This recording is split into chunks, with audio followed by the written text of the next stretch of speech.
Hello everyone, this is Arisaig, finally going back into tutorials, because why not, right? So what I'm going to be doing today is this move, which is the Obi-Ani. I prefer to call it the Lotus Flourish. It's a simple 3-bead move, but it is a little bit more tricky than most people would get off on. So to start off, we're going to start with the most basic version of this. It's the 8. So it's just a forward and back spin. If you can pick up a stick, you can swing it around like this. Most people could figure this out. So up close, you can see you have to slightly loosen the grip. Mostly hold with the first 2 fingers and thumb, and loosen with the back of the hand. It's very much a wrist movement, but the entire arm can actually get into it, and I would recommend learning how to use the entire arm in order to best do this move. Now, to get into the actual move, there are 2 schools of thought on this. You can either curve around behind your body, and then once it's horizontal, spin it and then pull it in front. I find this breaks the flow of it, but a lot of people do learn it in this manner. So perhaps it's the best place to start, especially if you're developing the flexibility in the wrist and developing the correct grip. So let's do it again up close. It goes behind the back, draws in front, and then pulls. Almost like like when you're putting it behind your back, you're almost like it's drawing out of a sheath and pulling and flicking upwards into the upwards cut.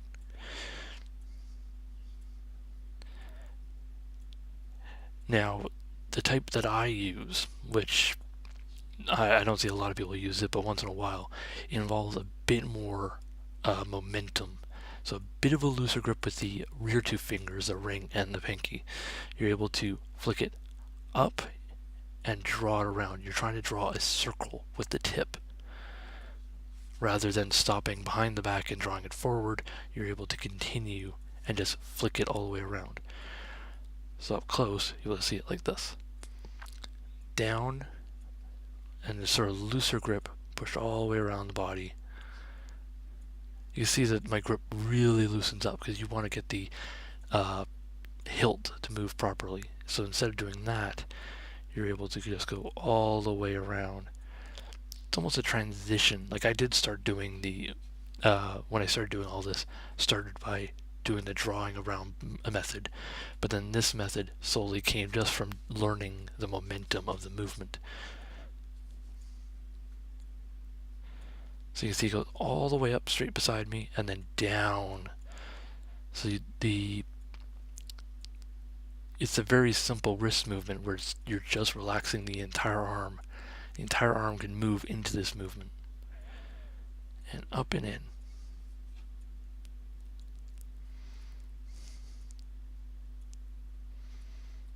So from behind, you can see this movement. Up and around. You're sort of like tucking it up underneath the arm. Not yet touching it, but very close.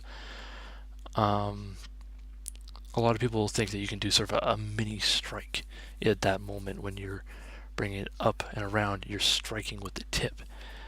I think that's a very good way to visualize it in order to get that circular motion going. So as you can see, it's quite a bit more fluid than when you're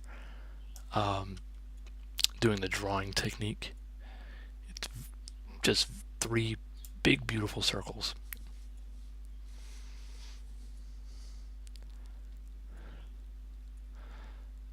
So yeah, the drawing technique has its benefits, and you can slowly, as you can see here, I subconsciously start trying to do the circular technique simply because it's so natural at this point.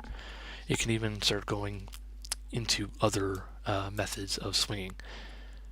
So as I do it with the left hand, let me explain some more. It's very much a foundation technique. I recommend getting this move down if you're trying to get into flow or spinning a saber. Getting this technique down will play into other moves, as you'll see going forward into future tutorials. So thank you for watching. This is Arisaig. May the Force be with you.